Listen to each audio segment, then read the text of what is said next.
Alice Santiago of Sasan Iloilo, Caregiver Batch 2282. Today's return demonstration is about how to do a passive range of motion exercises. Range of motion exercises designed to maintain or increase the amount of movement in a joint.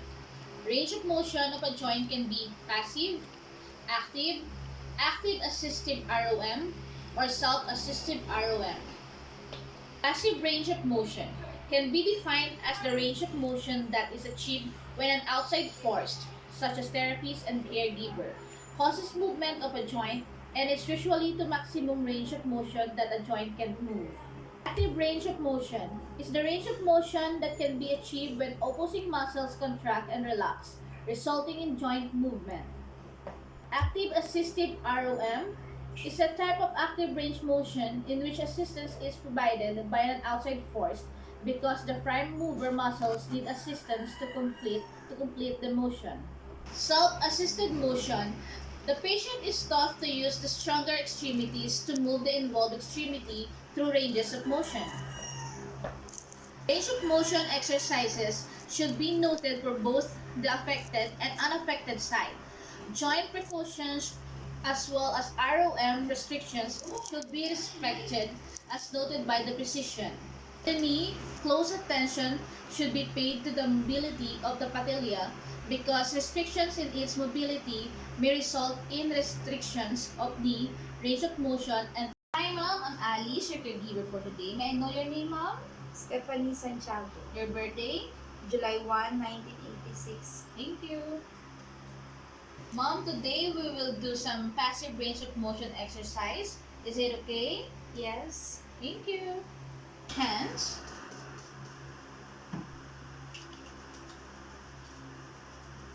Change the pillow.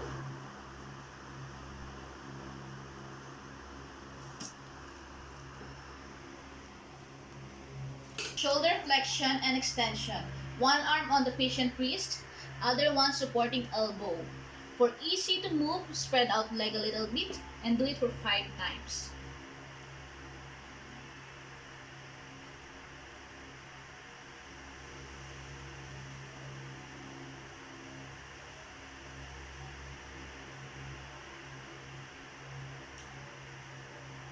Shoulder abduction and adduction.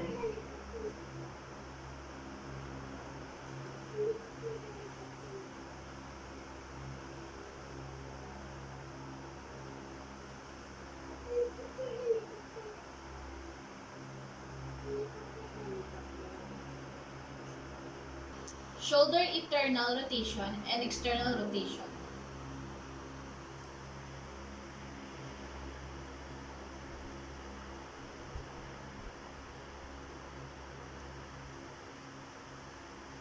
Elbow flexion and extension.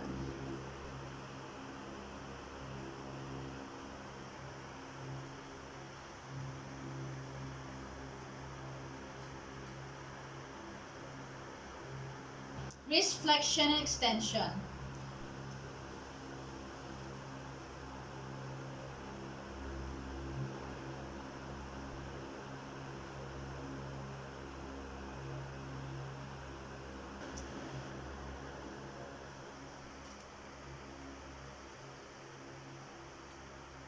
Circular motion.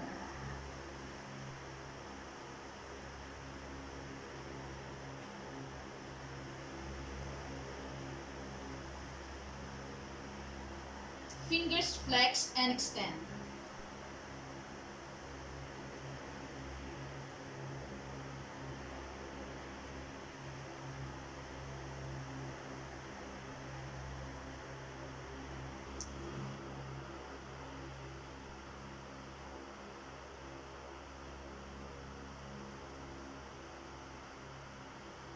Passive range of motion.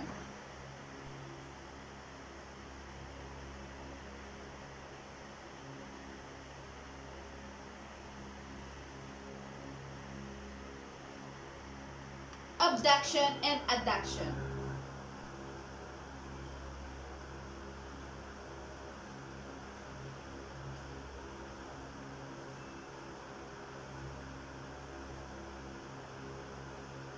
Internal and external rotation.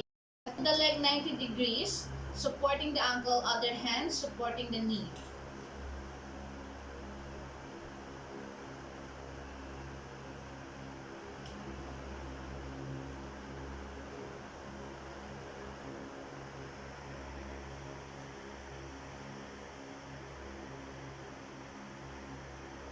Also do it in a straight leg position.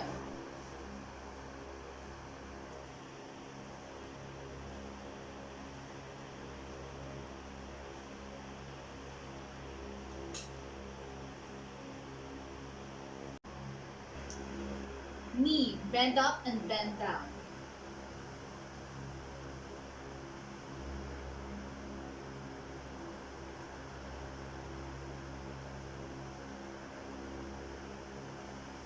Ankle range of motion.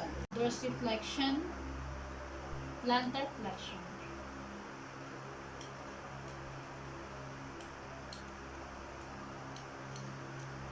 Two big circles so you also get evasion and inversion involved.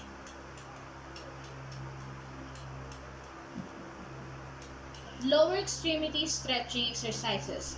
Stretching exercises for lower extremities is a basic technique used for increasing the flexibility of muscles that are tight or have increased tone and for prevention of contractures. Okay if I get eating on the bed? Yes. What you want to do is straddle the leg that you're not giving to stretch because you want to make sure that means it is stay and doesn't come out of the bed. And then bring up the leg that you're going to stretch.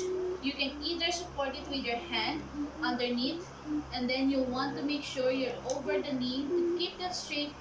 If that's too tiring for your arm, you can press it onto your shoulder. For stretching, you want to hold it between 30 to 60 seconds. Lower that leg back down slowly.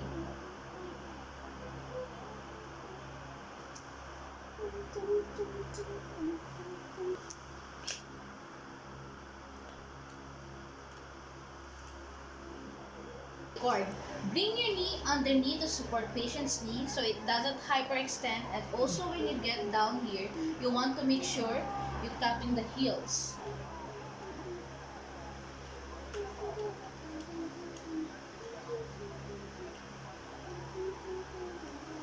And then resting their forced foot on your forearm, and the action is where you're going to be pulling the heel cup, then pushing with the forearm, and then you can support down here your other arm. And again, like the hamstring stretch, you can want to hold this 30 to 60 seconds and let it go slowly.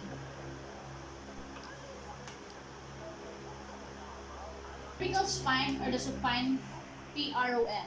Explain the procedure. Mom, I am bringing your chin towards your chest. Moving in flexion. Mom, do you feel any pain or symptoms as I do the motion? None. Then suddenly bring down back the head to neutral position. 5 counts. Head to the left. Mom, do you feel any pain or symptoms? None. Then back to neutral position. Turn head to the right. Mom, do you feel any pain or symptom? None. Back to neutral position. Now the lateral flexion. Slowly bend head to left towards the shoulder. Mom, do you feel pain or symptoms? No. Then put back to neutral position. Bending head to the right towards the shoulder. Mom, do you feel any pain or symptom? No. Put back on neutral position.